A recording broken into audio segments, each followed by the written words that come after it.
dalal ak jàmm ñoo ngi lay ñaan nga abonné wu bu fekkee defagoo ko activer cloche notification bi dana yombal vidéo buñ dugal nga am ko. donte nee naa ñu ci bëri ci ñoom xam naa seen taxawaay démb tey doog a ñëw militants yi ëppale wuñ leen ci li andi Pastef fii waaye toujours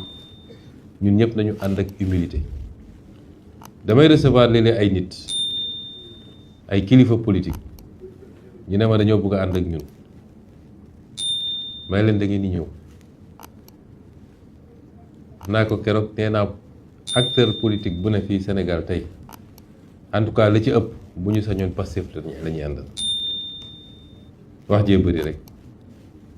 waaye xam nañ luy dem lu taxaw ak luy dellu gannaaw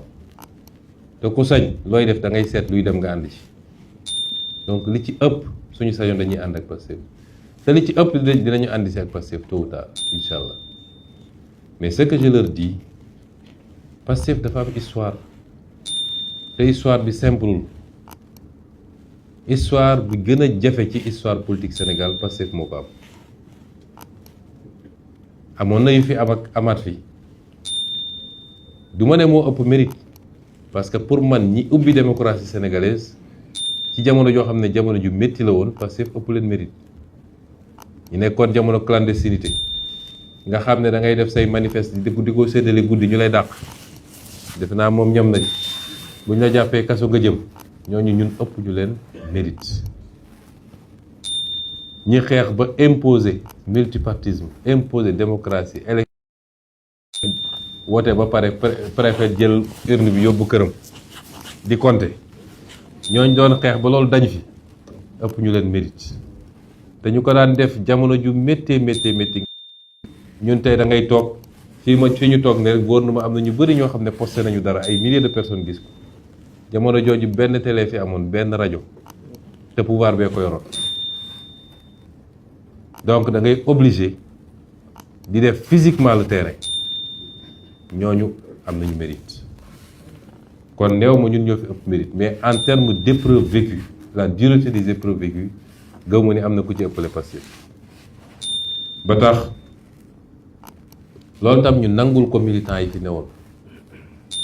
li may wax souvent ñooñu dama leen naan su ma sañoon da ngay ñëw tout de suite bul andi benn condition jaru ko Pastef mooy parti boo xam ne il sait reconnaître les mérites des uns et des autres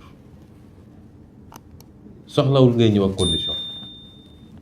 li tax ñu ne amul militant numéro 1 militant numéro 100 li tax ñu wax ko mooy ay dafa waroon teg dañ daan wax ni le seul critère qui différencie les militants mooy le degré de compréhension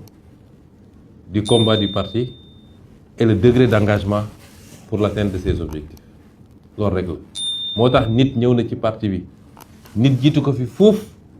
mais mu ñëw ñu jox ko cër parce que dañ ko observer xool taxawaayam xool doxalinam xool engagement am ñu jox ko cër Pastef amul mandarina amul droits acquis à vie à commencer par man miy jiite ko amul kon à partir de ce moment je leur dis ñëw leen sans condition xam leen ni mën na am à des degrés variables ngeen am un petit gap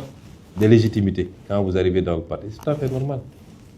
parce que ñi xeex 2021 ba 2024 lu ne ñu daj ko yow booy doog a ñëw munoo am même légitimité ak ñooñu ci parti bi léeg-léeg may leen jarul sax nous avons 2 ans et demi pour que chacun fasse ses preuves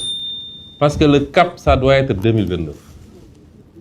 le défi que je lance aux gens mooy ku ñëwit d'ici 2029 rattrapel sa gap de légitimité te mën na ne ci sa taxawaay sa gox. Hizbut Tarqiyyah daaray Naylul Maram HTDNM TV. xam-xam buy gën di ball di law ba faw